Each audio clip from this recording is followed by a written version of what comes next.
the race for what could be the most competitive Senate seat in 2022, kicking off just a few hours ago this morning, with Pennsylvania's Lieutenant Governor John Fetterman becoming the first major candidate to officially announce he is running for the seat being vacated by Republican Senator Pat Toomey. It's not Fetterman's first time running in the Democratic primary for Senate, but he is certainly a much more prominent name this time around. Why? Well, he was one of the most visible state officials fighting back against former President Trump's false election fraud claims and lawsuits in those weeks following the election, unleashing some of the most fiery and memorable responses. Just a few on your screen there. Calling the lawsuits dopey. The president can sue a ham sandwich, not one to hold back. Taunting the former president and his team over what he perceived as flawed legal strategies. Now the springboard for today's announcement. Joining me now for his first national TV interview since making it official, Pennsylvania Lieutenant Governor and now Senate candidate, Democrat John Fetterman. Lieutenant Governor Fetterman, good morning. Thanks for being back on your show. Oh, it's great to be here. And before I get started, I'm pleased to report that Donald Trump retains 100% of the dead relative vote here in Pennsylvania. We uncovered another case of voter fraud voting for him. So we can rest assured that Pennsylvania had a free and secure election. Still going after former President Trump. Is that why you decided to run? Talk to us about your decision here, given that recent history, all of it in light of the impeachment trial starting this week. Yeah, my decision to run really is the culmination of full circle of the values, the policies, the principles, the people, the places. Why I came to such a marginalized place like Braddock 20 years ago. I would just encourage your viewers to a thought exercise to go back and think about where the Democratic Party was back in 2001, a few years after ending welfare as we know it, a few years after the now infamous crime bill. I showed up here 20 years ago to really work against the raging inequality that I saw as a fundamental threat to our democracy and to our nation's health. So let's talk about what would happen if you were in the Senate. You're obviously not right now. We know your position. You made it very clear at the top of this interview about Donald Trump. If you were in the Senate right now, obviously this impeachment trial begins tomorrow. Votes could happen possibly by the end of next week. You would vote to convict. Is that a safe assumption? And if so, would you also, if that didn't get through, would you vote to censure, as some Democratic senators have suggested? Yeah.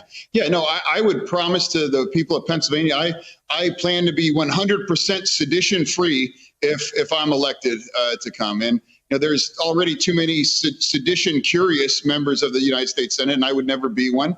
And absolutely, the president should be impeached for his conduct, simply because of the fact that if not helping incite a riot where police officers were bludgeoned to death is not grounds for that, then why do we have that on the books in the first place? There are a lot of voters in your state, I don't have to tell you, who support Donald Trump. Why should they vote for you to represent them in the Senate?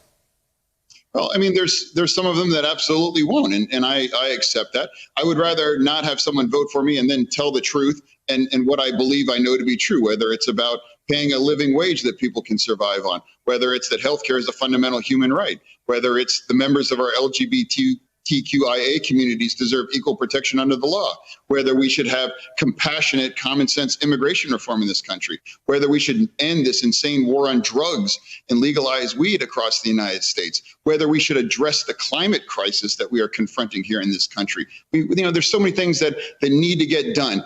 And if you don't agree with me on any of those, I would hope you can still vote for me, but you'll at least know where I stand proudly, and I have for the past 20 years.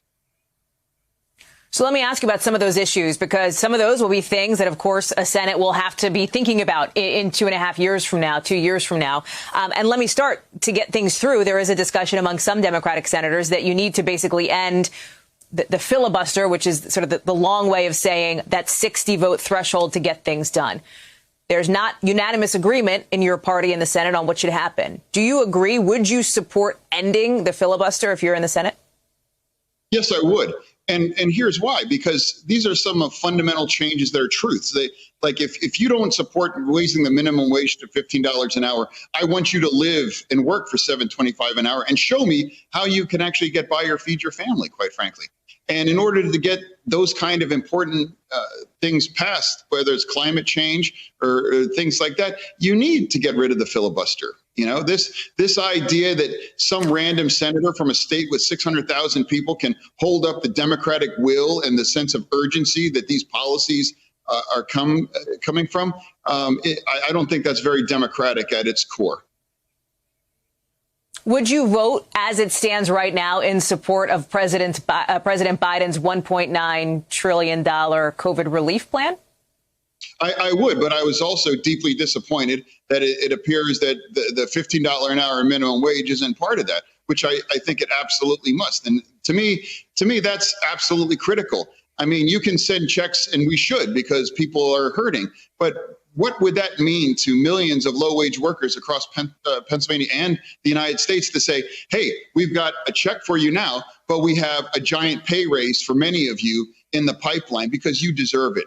You know, we have a body of individuals making $175,000 a year saying, you know, thumbs down on raising the wage from $7.25 an hour. It's immoral. It's outrageous. And it's also a mathematical impossibility.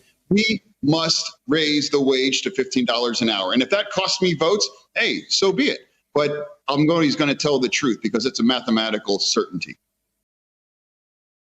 Hey, thanks for watching our YouTube channel. You should know that you can follow today's top stories and breaking news and catch up on your favorite MSNBC shows all in one place. Download the NBC News app today.